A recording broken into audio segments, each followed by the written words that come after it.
하나님의 말씀은 요한복음 19장 38절에서 42절 말씀입니다.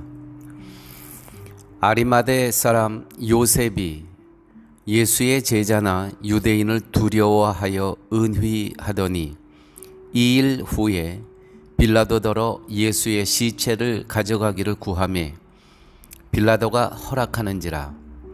이에 가서 예수의 시체를 가져가니라.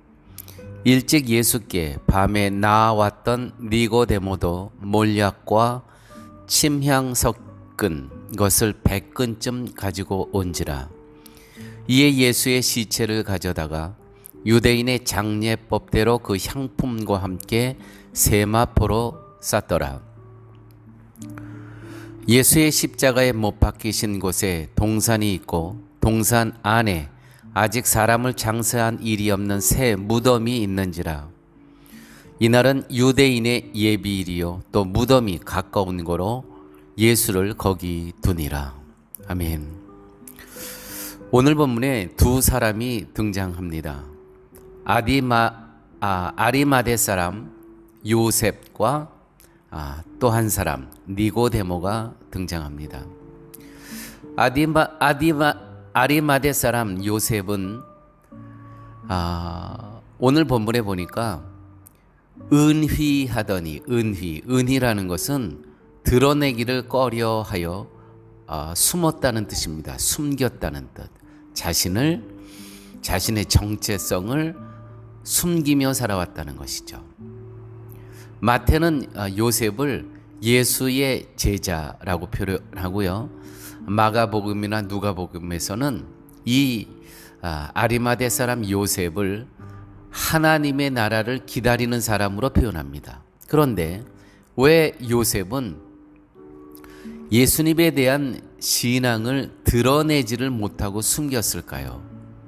그 이유는 유대인으로서 예수님을 믿는 사실이 발각되면 자신의 신변에 좋지 않은 일이 일어날 것을 두려워했기 때문입니다. 그러나 반전이 일어납니다. 이 십자가상에서 예수님께서 다 이루었다라는 주님의 말씀을 듣고 어떤 반전이 일어나냐면 당당히 자신의 정체성을 드러냅니다. 어떻게 드러내냐면 예전에는 자기가 예수님의 제자였던 것을 숨기고 다녔는데 이 십자가 사건 이후에 2일 후에 빌라도더러 예수의 시체를 가져가기를 구하매 빌라도가 허락하는지라. 당당히 이제는 예수님이 죽었는데 더 자신의 신분을 숨기면 그만 아닙니까? 그런데 자신의 정체성을 드러냅니다. 나는 예수에 속했던 사람이라고. 또 한 사람이 등장합니다. 니고데모가 등장하죠. 니고데모는 요한복음 3장에 잘 기록되어 있습니다. 바리새인이며 관원이었습니다. 관원. 지도자였죠. 그랬던 그가 어느 날 숨어서 밤에 예수님을 찾아와서 예수님과 대화를 합니다. 아마 영적인 것에 굉장히 관심이 있었던 사람인 것은 분명합니다. 그런데 밤에 찾아왔다. 자신의 신분이 노출되지 않기 위해서.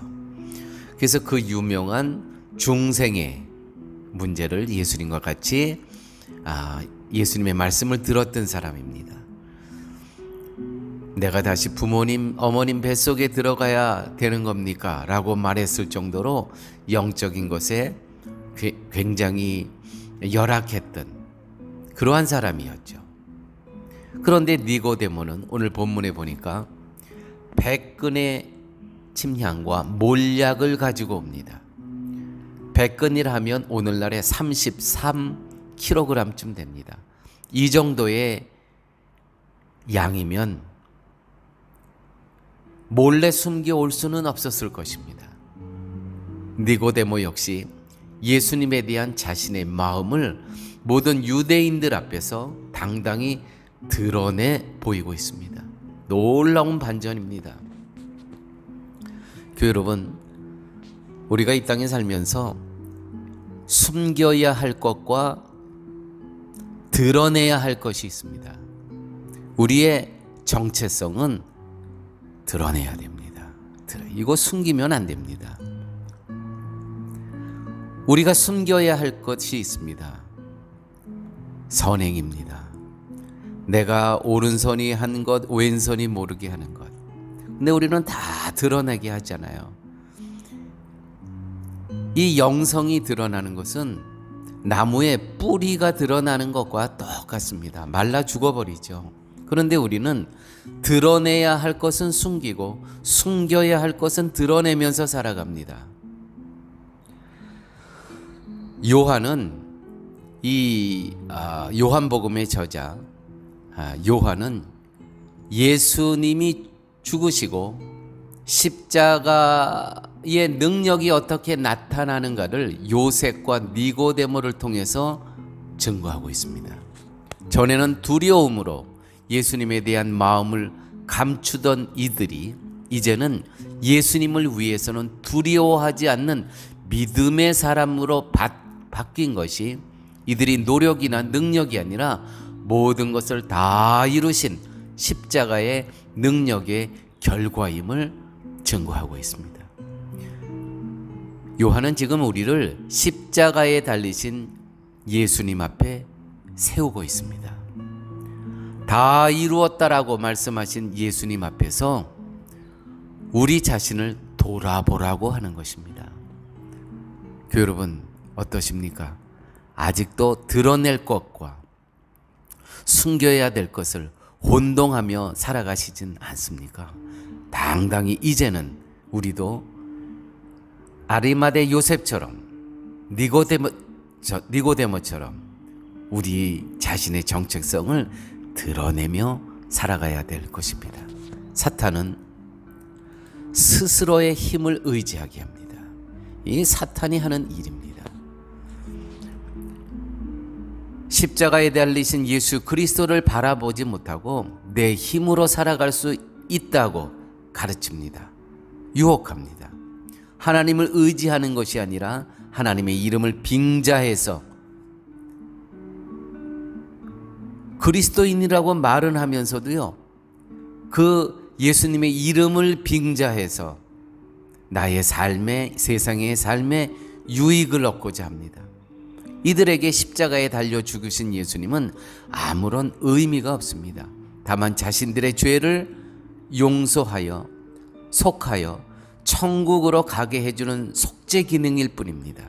즉 속죄는 속죄대로 챙기고 세상 방식대로 살면서 세상 것은 세상 것대로 챙기려는 속셈.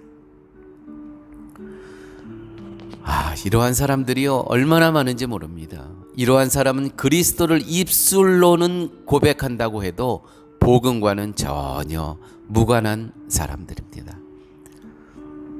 그리스도인이라고 하면서도요 온갖 다니면서 이 사람 비방하고 저 사람 비방하고 이 사람 욕하고 이 사람 허물을 들추어내고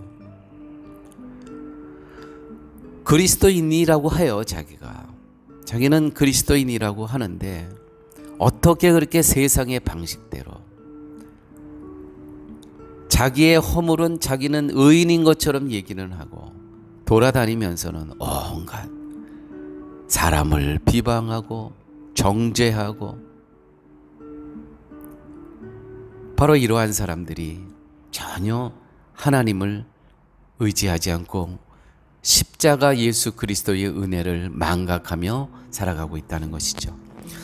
하나님께서 믿음을 선물로 주시는 것은 어떤 상황에서도 십자가에 달리신 그리스도를 바라보게 하기 위함이었습니다. 우리의 일을 위해 힘을 주신 것이 아닙니다. 믿음을 자신의 일을 이루기 위한 힘으로 말한다는 것 자체가 이미 다른 복음입니다. 그러한 교회는 십자가에 달리신 그리스도를 바라보기보다는 기적과 표적으로 도우시는 다른 예수를 꿈꾸고 있을 뿐이라는 것이죠. 아버지 하나님 감사합니다. 내 복음, 다른 복음에 함몰되지 않게 하여 주시고 오직 예수 그리스도의 십자가의 복음에 집중하며 살아갈 수 있는 저희들 되게 하여 주옵소서. 예수님 이름으로 기도드렸습니다. 아멘.